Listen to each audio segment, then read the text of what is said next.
하나님을 믿는 그리스도인의 삶 가운데 가장 중요한 게 뭐냐고 묻는다면 그 중에 하나가 믿음이라는 대답을 할 거라고 제가 말씀을 드렸습니다.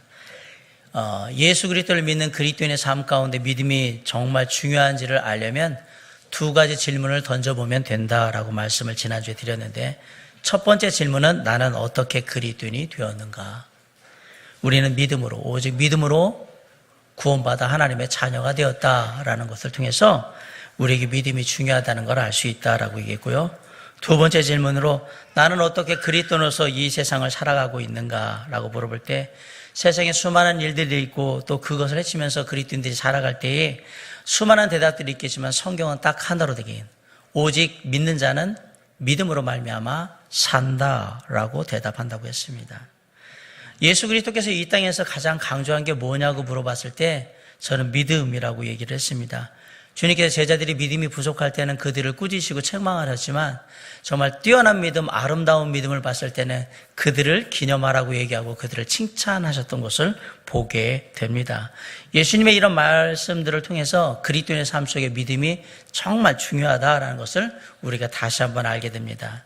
사랑하는 성도 여러분, 좋은 그리스도인이 되기를 원하십니까? 그러면 믿음을 개발해야 한다고 제가 분명히 말씀을 드렸습니다. 그런데 그리스도인이라는 그 존재 자체가 믿음으로 살도록 하나님 안에서 부름받은 존재들이기 때문에 우리 안에 믿음을 키우는 것이 필요하다라는 얘기를 드렸고, 우리 그리스도인의 삶은 믿음이 전부, 모든 것을 좌우하는 전부가 될 수도 있다라는 얘기를 제가 드렸어요.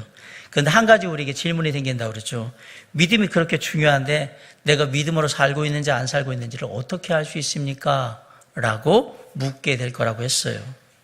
그럼 눈으로 확인을 할 수 있느냐? 믿음으로 사는 걸 당장에 눈으로 보여지는 것으로는 확인할 수 없습니다. 그리고 많은 사람들이 믿음이 있는 척 속이기 때문에 눈으로 보이는 걸 당장 봐가지고는 그것이 진짜 믿음인지 아닌지 알 수도 없습니다. 그럼에도 불구하고 우리는 눈에 믿음이 보이지 않지만 그 사람의 믿음이 있는지 없는지를 얼마든지 알 수 있다라고 얘기했는데, 어떻게 알 수 있습니까? 라고 할 때 사도 바울이 뭐라고 했냐면 그 사람의 사는 모습을 쭉 지켜보면 그 사람이 믿음으로 사는지 안 사는지 알 수 있다라고 얘기를 한 거예요. 그게 바로 믿음으로 사는 사람의 특징이 있기 때문에 그런 건데, 사도 바울이 오늘 이야기를 통해서 지난주와 마찬가지로 또 다른 믿음으로 사는 사람의 특징을 얘기합니다. 지난주에 믿음으로 사는 사람의 특징은 위기를 기회로 바꿀 수 있는 삶을 사는 게 믿음으로 사는 자의 특징이라고 했다면, 오늘은 믿음으로 사는 자는 있는 곳에서 최선을 다하는 삶을 산다. 그것이 바로 믿음으로 사는 자의 모습이라고 저는 말씀드리고 싶습니다. 믿음 있는 사람은 있는 곳에서 최선을 다하는 삶을 삽니다. 여기서 중요한 단어는 있는 곳에서라는 단어예요. 오늘 본문에 보면 사도 바울이 로마의 감옥 생활을 하고 있는데 그 감옥 생활을 어떻게 하고 있는지를 아주 생생하게 자세하게 우리에게 전해주고 있습니다. 놀라운 것은 바울이 감옥에 갇힌 죄인의 생활을 하는 가운데서도 가능한 모든 수단과 방법을 동원해서 복음을 전하는데 힘쓰고 있다라는 사실이에요. 우리 23절 한번 다 같이 한번 읽읍시다. 자, 시작. 그들이 날짜를 정하고 그가 유숙하는 집에 많이 오니 바울이 아침부터 저녁까지 강론하여 하나님을 나를 증언하고,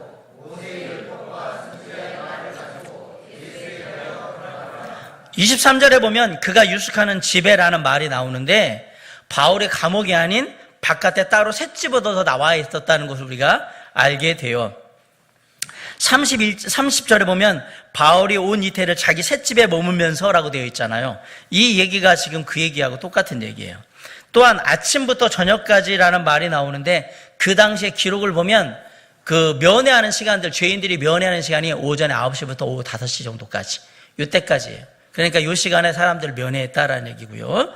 아울러 그들이 날짜를 정하고라는 말인데 요즘 말로 쉽게 하면 누가 언제 어떻게 올지 그 스케줄로 다 정했다라는 얘기입니다.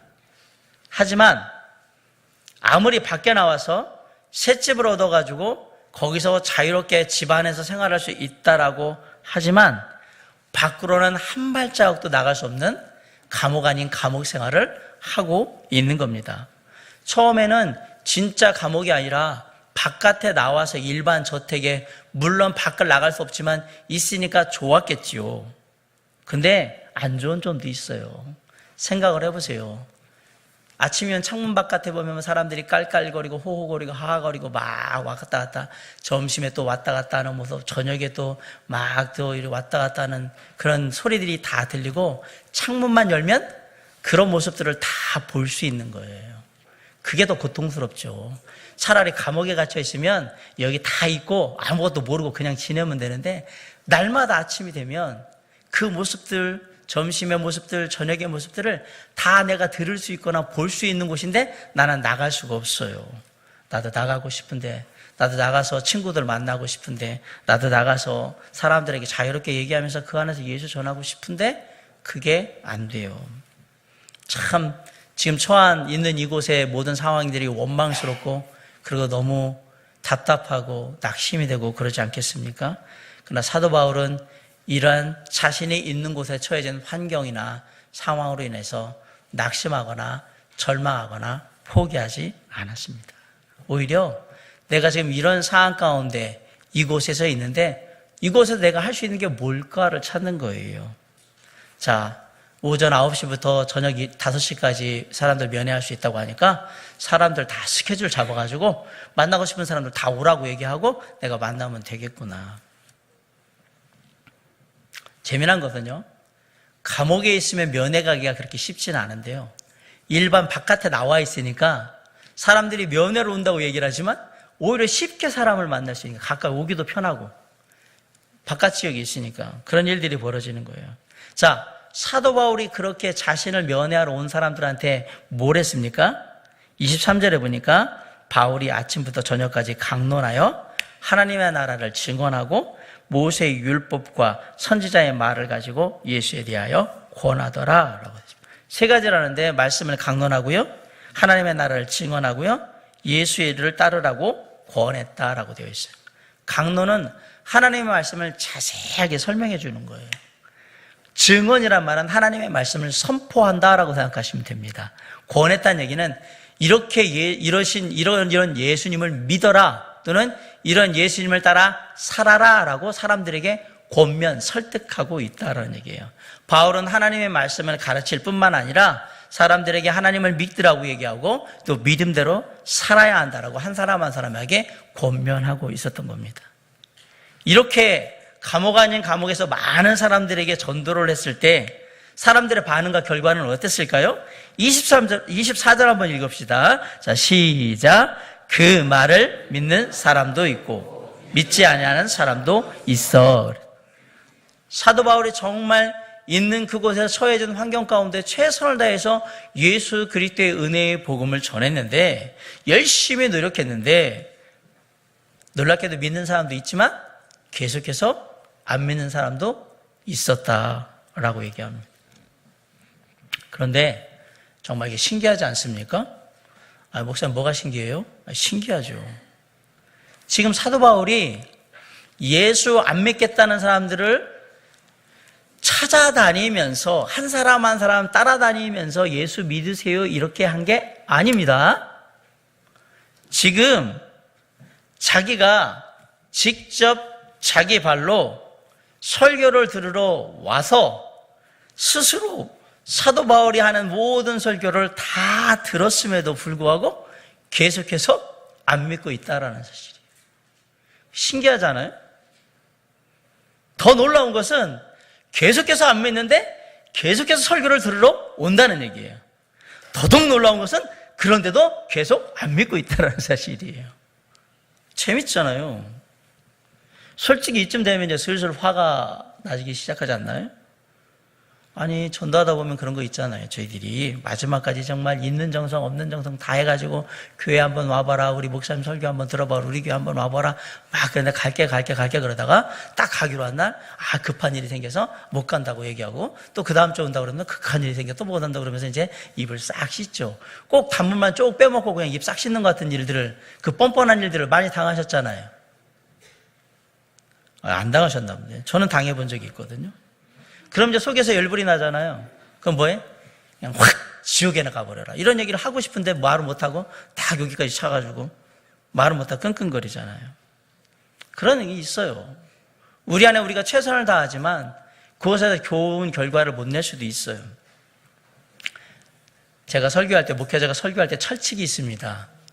뭐가 있냐? 절대로 설교 때 조는 사람은 보지 말아라 라는 설칙이 있습니다. 제가 안 보는 사람은 졸고 있는 사람이에요. 저는 조는 사람을 쳐다보지 않습니다. 왜냐하면 조는 사람을 쳐다보면 자꾸 그 조는 사람한테 신경이 쓰이면서 뭐 하냐면 이 사람을 깨워야 되겠다는 생각하니까 설교의 톤이 높아지고 그리고 자꾸 이렇게 두드리게 된단 말이에요. 깨라고.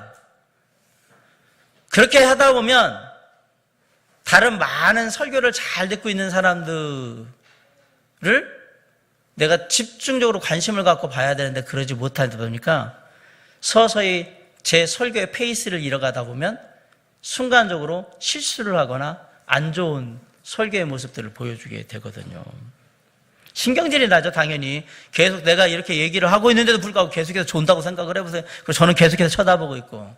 제가 사역 초기의 목회자일 때는 그런 적이 있어요. 보면서 이거 깨워야 되겠다, 이거. 이 귀한 말씀을 하고 있는데 졸고 있어? 그러니까 조심하면 안 됩니다. 이렇게 얘기를 못하니까 이제 톤을 올리고, 그 다음에서 이렇게 하셔야 됩니다. 막 이렇게 했거든요. 사역 초기에 그랬어요. 제가 안 하잖아요, 거의. 이유는 뭐냐? 이제는 그런 건 안 쳐다본다는 얘기입니다. 그런 거 신경 쓰면 설교하기 힘듭니다. 예배 시간에요, 조는 것보다 더 나쁜 게 있어요. 옆 사람하고 장난치는 게 더 나쁜 겁니다. 왠지 아십니까? 조는 건 자기나 손해보고 끝나잖아요. 나만 졸고 나만 못 들면 되는데 장난치는 건 옆 사람까지도 못 들게 만들어요. 근데 제가 딱 있잖아요. 여기서부터 여기가 다 보여요. 그냥 이렇게 앞에 보고 있는 것 같아도 다 보여요. 나는 목사님하고 지금 얼굴 안 맞추려고 머리 뒤에 숨었다? 아니, 숨어봐야 소용이 없습니다. 다 보입니다. 그리고 여긴 더 높기 때문에 모든 행동이나 여러분들이 어떻게 하는지 다 보이는데 제가 그거 신경 쓰지를 않습니다. 제가 사실 관심 있게 보는 분들은 초롱초롱한 눈망울로 저를 바라보는 분들을 계속 보고 있는 거예요. 그리고 보고 계신가를 보고 있는 거예요. 왜? 저는 그분들을 위해서 지금 설교를 하고 있는 거기 때문에 그래요. 졸고 있는 분을 위해서 설교를 하는 게 아니고, 장난치고 있는 분들을 위해서 설교하는 게 아니고, 저는 하나님의 말씀을 듣고자 열과 성을 다하고 있는 그분들을 위해서 하나님의 말씀을 전하고 있기 때문에 그분들을 통해서 컨택을 하고 뭐 하는 거냐면 힘을 얻는 거예요. 와, 저분이 저렇게 잘 두고 있는데 내가 정말 더 열심히 하나님의 말씀을 전해야 되겠다라는 생각을 하고 하는 거죠. 자, 열심히 해도 조는 사람이 있습니다. 저라고만 다르겠습니까? 사도 바울이 얘기해도 조는 사람이 있었는데 뭐 열심히 해도 조는 사람이 있고요. 안 듣는 사람이 있고 열심히 해도 안 믿는 사람이 있고 다 그런 거예요. 한다가 안타까운 건 그거죠. 이게 제 발로 와서 지금 듣는 거거든요. 사도 바울이 복음 전할 때 계속해서 믿지 않는 사람들이 있으면 누가 믿지 않는지 알잖아요. 개인적으로 얼마나 좀 기분이 그럴까요? 스스로 와서 설교 듣겠다고 면회까지 와가지고 이거 시간을 듣고 있으니 야, 이거 뭐 말씀 잘 전하면 뭔가 되겠구나 라는 기대가 있었는데 정작 시간이 지나면 지날수록 믿지도 않고 기운 빠지게 가끔 질문을 하는데 뺀질뺀질거리면서 질문이 나오고 막 그러면 기분이 어떻겠는가 한번 생각해 보세요. 그럼에도 불구하고 사도 바울은 낙심하지 않았습니다. 그걸로는 포기하지 않았다는 얘기입니다. 30절에 보세요. 바울이 온 이태를 자기 셋집에 몰면서 자기가 오는 사람들을 다 영접하고 라고 했어요. 바울이 오는 사람들을 어떻게 했다고 얘기합니까? 몇 년 동안? 그렇죠. 바울이 자기에게 오는 사람들, 예수를 믿는 사람이든 믿지 않는 사람이든 뺀질거리는 사람이든 아니든 상관하지 않고 자기에게 하나님의 말씀을 들어오는 모든 사람들을 다 받아들였다라고 얘기했어요. 그리고 몇 년 동안 자기가 다시 감옥으로 가기 전에 2년 동안 계속해서 하나님의 말씀을 전하고 있다라고 얘기를 합니다. 어찌 보면은 믿지도 않고 좀 뺀질거리는 사람들, 귀찮은 사람들은 좀 안 왔으면 좋겠는데 꼬박꼬박 오는 거거든요, 지금. 그럼에도 불구하고 사도 바울은 그들을 다 영접했고요. 31절에 보면 하나님의 나라를 전파하며 주 예수 그리스도에 관한 모든 것을 담대하게 거침없이 가르치더라. 그것에 개의치 않고 하나님의 말씀을 그대로 잘 전하고 있더라라는 사실이에요. 사도 바울은 여전히 자기가 처해진 있는 그곳에서 하나님의 자신에게 맡긴 일, 예수 그리스도의 십자가의 은혜의 복음을 전하는 일에 최선을 다하고 있었다는 사실입니다.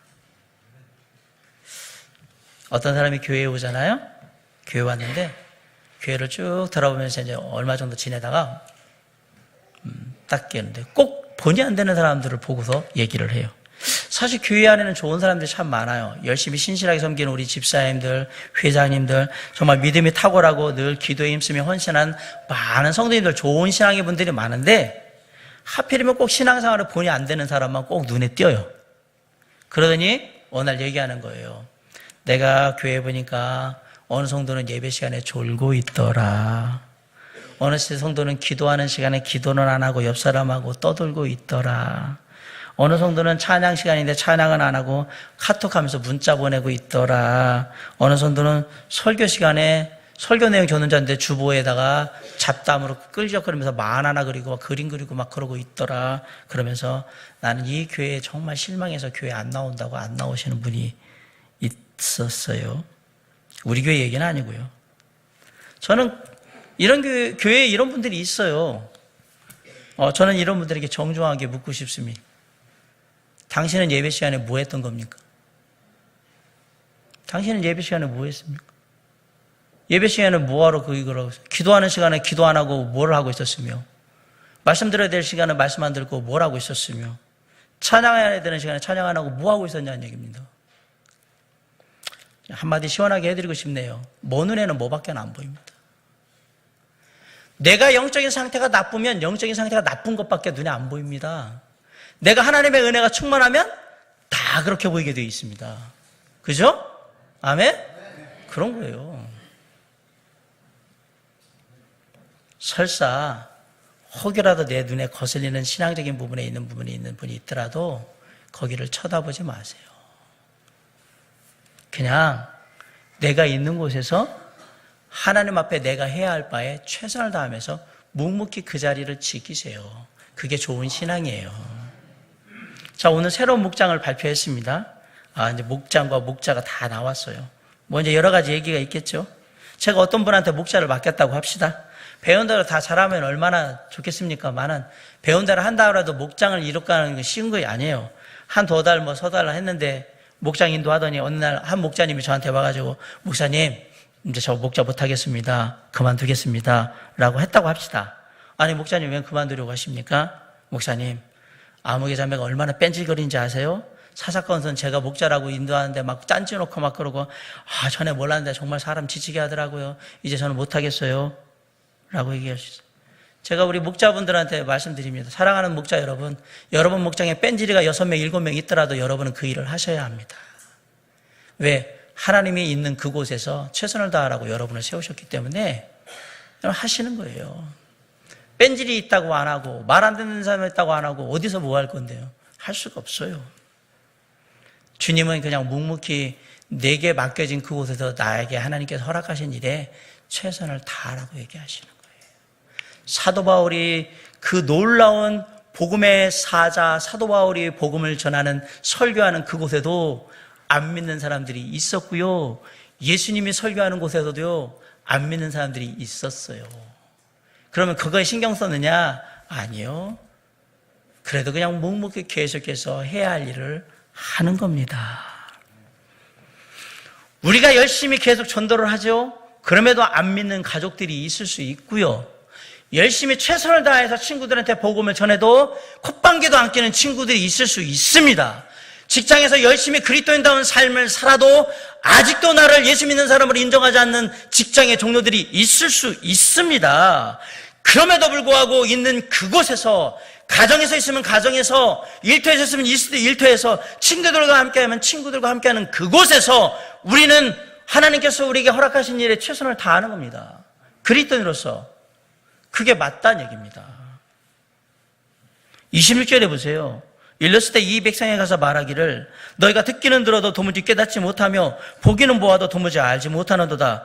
이 백성의 마음이 우둔하여져서 그 귀로는 둔하게 듣고 그 눈은 감았으니 이는 눈으로 보고 귀로 듣고 마음으로 깨달아 돌아오면 내가 고쳐줄까 함이라 라고 했는데, 자 보세요. 듣기는 들어도 도무지 깨닫지 못하고 보기는 보아도 도무지 알지 못하는도다. 자, 사도 바울이 이미 알고 있었어요.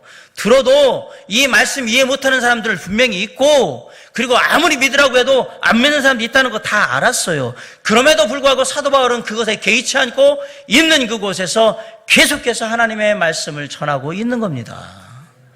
있는 곳에서 최선을 다하고 있더라라는 사실이에요. 이게 믿음으로 사는 사람의 모습입니다. 핑계 그만 대십시오. 그동안 내가 대놨던 이런저런 핑계 다 뒤로 하시고 있는 그곳에서 주님이 말씀하시면 그 말씀에 하신 일 붙들고 최선을 다해 그 일을 감당해 나아가는 겁니다. 내 능력이 아닌 주님이 허락하신 은혜와 능력으로 감당하며 최선을 다하는 겁니다. 그런 믿음의 사람이 되기 위해서 결단하는 저와 여러분이 될 수 있기를 주님의 이름으로 간절히 축원합니다. 그렇게 믿음으로 사는 사람이 위기를 기회로 만들고 있는 그곳에 늘 최선을 다하는 삶을 살게 될 때 놀랍게도 하나님은 그런 사람을 찾아서 축복하신다는 얘기입니다. 사도 바울이 로마 감옥에 갇혀 있었습니다. 그러나 그것을 위기로 생각하지 않고 기회로 삼아서 허송세월하지 않고 믿지 않는 사람들이 있었지만 계속해서 그들을 면회하게 하여서 그들에게 복음을 전하면서 있는 그곳에서 최선을 다해서 복음을 전했어요. 그 결과가 어땠느냐? 놀랍게도 그 결과는 사도행전에 나와 있지 않아요. 그러면 어디에서 그 결과를 볼 수 있을까? 사도 바울이 로마 감옥에 감옥 생활을 할 때 쓴 옥중 서신이 4개가 있죠. 빌립보서, 빌레몬서, 골로새서, 에베소. 요 서신 중에 결과가 있는데 빌립보서 4장 22절에 보면 사도 바울이 이렇게 감옥에서 열심히 있는 그곳에 복음을 전했던 그 결과가 나와 있어요.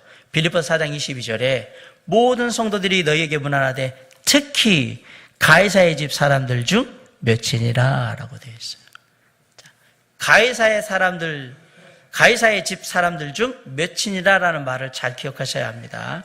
지금 사도 바울이 감옥에서 빌립보 교회 성도들에게 편지를 보내고 있는데 누가 빌립보 교회 성도들한테 문안한다고 얘기했습니까? 가이사의 집 사람들 중 몇 명이라고 딱 되어 있어요. 그들이 빌립보 교회 성도들에게 문안했다라고 얘기했어요. 그럼 여기서 말하는 가이사의 집이라는 게 가이사의 집이 뭐냐? 로마를 다 갖다쓰는 가이사 황제의 집안 사람들, 왕족들이라 얘기를 한 거예요. 왕족들 중에 몇 명이 예수 믿고 구원받아서 그리스도인이 돼가지고 이제 지금 누구한테? 그리스도 안에서 한 형제요 자매인 빌립보 교회 성도들한테 문안을 한다라고 지금 쓰고 있는 거예요. 어떻게 로마 황제 왕족 집안의 그 사람들이 예수를 믿게 되었을까? 도대체 무슨 일이 벌어졌을까? 사도 바울이 감옥에 갇혀있긴 했는데 감옥이 특별한 감옥이었지 않습니까? 감옥이 진짜 감옥이 아니라 바깥에 셋집을 얻어가지고 있는 감옥이었습니다. 자, 자기의 돈으로 셋집을 얻어가지고 감옥 아닌 감옥에 갇혀 있었는데 여기를 누가 지키고 있었냐? 로마의 친위대에 있는 병사들이 지키고 있었습니다. 그래서 로마의 친위대는 일반 병사하고 달라서 귀족 출신의 자제들만이 친위대에 들어갈 수 있는 거예요. 그 병사들이 하루에 3교대로 3명이서 지키고 있는 거예요. 한 번씩 돌아가면서 한 명씩 3교대로 지키고 있어요. 자, 하루에 8시간씩 사도 바울을 지키고 있는데 타임이 잘 맞으면 그 8시간 동안 뭘 들어야 되죠? 핸드폰 게임하고 있나요? 아니면 책 읽고 있나요? 이게 사도 바울을 지켜야 되기 때문에 감시해야 되기 때문에 똑바로 사도 바울이 뭐 하고 있는지 계속 보고 있어야 돼요. 그러면 어떤 시간에는 오전에 설교, 사도 바울 설교 다 들어야 되고 오후에도 설교 들어야 돼요. 야, 이 영적으로 얼마나 대단해질까? 매일 아침에 한 8시간 들고 있어야 되는 거예요. 밤에 되면 물론 쉬는 시간, 잠자는 시간 있고 그러니까 좀 낫겠죠? 근데 오전, 오후에 근무가 걸리면 그때로 다 듣고 있는 거예요. 이 세 사람이서 돌아가면서. 그러다 가끔 이러지 않았을까요? 밤에? 시간이 나서 사도 바울하고 이제 면회 시간 다 끝났으면 식사하시고 나서 기다리면서, 선생님, 어저께 오전에 설교하면서 이런 얘기를 하는데 이게 무슨 뜻이냐고 물어보면, 아, 그거요? 그러면 다 설명을 해주는 거죠. 자, 그래서 말씀을 깨닫게 되면 이 병사가 누굴 데려올까요? 자기 가족이나 친척을 데려오지 않겠습니까? 자기 가족이나 친척을 데려오는데 이 사람들이 로마에서는 한가닥 하는 왕족이나 귀족들입니다. 이게 놀랍게도 사도 바울을 지키고 있던 사람들이 그런 사람들이었던 겁니다. 이들이 복음을 듣고 구원받아서 하나님의 자녀가 되었다라고 보는 게 가장 설득력 있는 부분이에요. 사도 바울이 사람들이 상상할 수 없는 있는 그곳에서 끊임없이 복음을 전하고 있었을 때 거기에 놀라운 결과가 있었다라는 사실이에요. 있는 곳에서 최선을 다하는 게 정말 중요합니다. 미국의 스탠다드라는 석유 회사가 있습니다. 거기에 사원이었던 그 아치볼드라는 사람이 있었는데요. 그 사람은 어느 곳에 가든지 한 통에 $4 스탠다드 석유 아치볼드입니다. 이렇게 소개를 했고요. 회사에서 전화를 받으면 한 통에 $4 스탠다드 석유 아치볼드입니다. 이렇게 전화를 받고 어디다 뭘 쓰면 한 통에 $4 스탠다드 석유 아치볼드 이렇게 자기를 소개하는 것들을 쓰고 그랬어요. 어느 날 록펠러가 스탠다드 석유 사장이었는데 그쪽으로 지방을 순시를 하다가 그 얘기를 듣고 초청을 했어요. 같이 식사나 하자고. 그랬더니 딱 오자마자 한 통에 $4 스탠다드 석유 판매부 아치볼드입니다. 라고 딱 사장님한테 자기 소개를 하는 거예요. 식사를 하면서 쫙 얘기하는데 정말 스탠다드 석유라는 회사에 대한 애사심과 함께 자기가 정말 최선을 다하고 있다는 것을 그대로 다 느낄 수가 있는 거예요. 록펠러가 그 식사를 마친 다음에 무슨 생각을 하냐면 내 다음 후임 사장은 저 사람이다. 그리고 자기 임기 딱 끝났을 때 다음 후임 사장을 아치볼드로 데려다가 사장을 시켰습니다. 회사가 더 잘 됐습니다. 그러면서 얘기했어요. 왜? 있는 그곳에 최선을 다하는 자에게 저는 기회를 주고 싶습니다. 회사를 사랑하니까. 이게 하나님의 원리. 사랑하는 성도 여러분, 사도 바울은 자신이 처한 그 상황 속에서 최선을 다했던 거예요. 사도 바울이 로마 감옥에 갇혔던 지 260년 후에 기독교가 로마의 국교가 됩니다. 이게 과연 가능한 일일까? 로마의 네로 황제가 로마에다 불지르고 그 불지른 방화의 책임을 누구한테? 기독교인들에 다 몰아가지고 기독교인들 다 몰살시켜버렸습니다. 그럼에도 불구하고 260년이 지나서 기독교가 로마의 국교가 됐습니다. 사도 바울이 자신이 처한 그곳에서 감옥에서 최선을 다해서 복음을 전했고 이를 통해서 가이사의 집안의 사람들이 복음을 믿었기 때문에 로마 복음화가 빨리 이루어진 겁니다. 로마가 도덕적으로 성적으로 타락해 갈 때에 로마 귀족들 사이에 유행하던 것이 하나 있었어요. 그게 뭐냐면 자기네 집안에 아들이 있어서 결혼을 시켜야 되는 나이가 됐을 때는 반드시 크리스찬 자매를 데려다가 며느리를 삼는다. 이게 유행이었어요. 왜 그러냐? 세상에 있는 여자들은 성적으로 타락하고 도덕적으로 아주 망가져 있어가지고 이런 여자들을 데려다가 자신들의 가문을 잇게 만드는 것은 아주 위험하다고 생각해서 그들이 고민하다가 생각 있는 로마의 귀족들이 뭘 했느냐? 크리스찬 자매들을 데려오자. 그들은 신앙적으로 반듯하고 성적으로도 타락하지 않았으며 그들의 삶의 생각들이 너무 오르니까 그들을 데려오겠다고 해서 조용히 다 그렇게 중매를 해가지고 만나가지고 자기 아들을 그런 자매를 만나게 했던 거예요.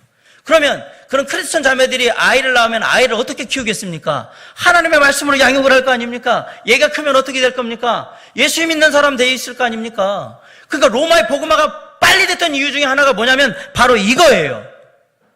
근데 이 일의 시작이 누구로부터 시작되느냐? 바로 사도 바울로부터 시작됐다는 사실이에요. 사도 바울을 통해서 이 로마의 복음화가 이루어지기 시작한 거예요. 바울이 온 이태를 자기 셋집에 머물면서 자기에게 오는 사람을 다 영접하고 하나님의 나라를 전파하며 주 예수 그리스도에 관한 모든 것을 담대하게 거침없이 가르치더라. 믿음으로 사는 자에게, 있는 그곳에서 최선을 다하는 자에게, 위기를 기회로 바꾸는 자에게 하나님은 축복하십니다. 사도 바울은 자신이 갇혀있는 감옥을 위기로 생각하지 않고 복음을 전해서 놀라운 기회로 바꿔서 비록 감옥 아닌 감옥이었지만 있는 그곳에서 최선을 다함으로 하나님의 말씀을 전했고 그것이 로마의 복음화를 이루고 로마를 통해서 다른 지역에도 복음이 전해지는 놀라운 역사를 이루게 되었다라는 사실입니다. 러시아의 대문호란 톨스토이가 쓴 단편소설 세 가지 의문이라는 소설의 내용 중에 이런 내용이 있습니다. 이 세상에서 가장 중요한 때가 언제입니까? 현재입니다. 이 세상에서 가장 중요한 사람이 누구입니까? 현재 당신이 만나고 있는 사람입니다. 이 세상에서 가장 중요한 일이 무엇입니까? 현재 당신이 하고 있는 일입니다. 예, 현재가 중요합니다. 지금 내가 있는 이곳, 지금 내가 하고 있는 이 일, 지금 내가 만나고 있는 사람, 지금 내가 생각하고 있는 그게 중요한 겁니다. 내가 하나님 안에서 지금 무엇을 생각하고 누구를 만나고 뭘 하고 있는지 그게 중요해요. 오늘 사도 바울이 얘기하는 거예요. 있는 그곳에서 주님을 생각하며 주님이 나에게 맡겨주신 일에 최선을 다하라. 그러야 할 때에 하나님께서 그 사람을 축복하신다라는 것을 자신의 삶을 통해 간증하고 있는 거예요. 사랑하는 성도 여러분, 저는 이 말씀을 드리면서 이제 말씀을 마치려고 합니다. 믿음으로 사는 사람은 언제나 위기를 기회로 만든다고 했습니다. 그리고 믿음으로 사는 사람은 있는 그곳에서 최선을 다한다고 했습니다. 그리고 하나님은 믿음으로 사는 사람을 축복하신다고 분명히 말씀드렸습니다. 우리가 잘 아는 찬송가 384장에 이런 찬양이 있습니다. 나의 갈 길 다가도록 예수 인도하시니 내 주 안에 있는 긍휼 어찌 의심하리요. 믿음으로 사는 자는 하늘 위로 받겠네. 무슨 일을 만나든지 만사형통하리라. 무슨 일을 만나든지 만사형통하리라. 이 찬송가 지은 분은 화니 크로스비라는 장님입니다. 장님이 무슨 만사형통이 되겠습니까? 눈먼 사람이. 그러나 화니 크리스비는 얘기하는 거예요. 하나님 안에서 믿음으로 사는 자는 무슨 일을 만나든지 만사형통할 것이다. 믿으시기 바랍니다. 하나님 안에 믿음으로 사는 자에게 하나님의 축복이 있음을 믿으시기 바랍니다. 지금까지 믿음으로 살아오셨습니까? 지금 이 시간부터 믿음으로 사시기 바랍니다. 바울처럼 위기를 기회로 바꾸고 있는 그곳에서 최선을 다함으로 말미암아 믿음으로 사는 자의 모습을 보여주시기 바랍니다. 그 하나님의 사람에게 하나님은 축복하실 거라고 얘기하는데 그 축복의 주인공, 믿음으로 삶으로 말미암아 임하는 하나님의 축복의 주인공이 저와 여러분이 되는 은혜의 시간이 이루어질 수 있기를 주님의 이름으로 간절히 축원합니다. 기도하시겠습니다.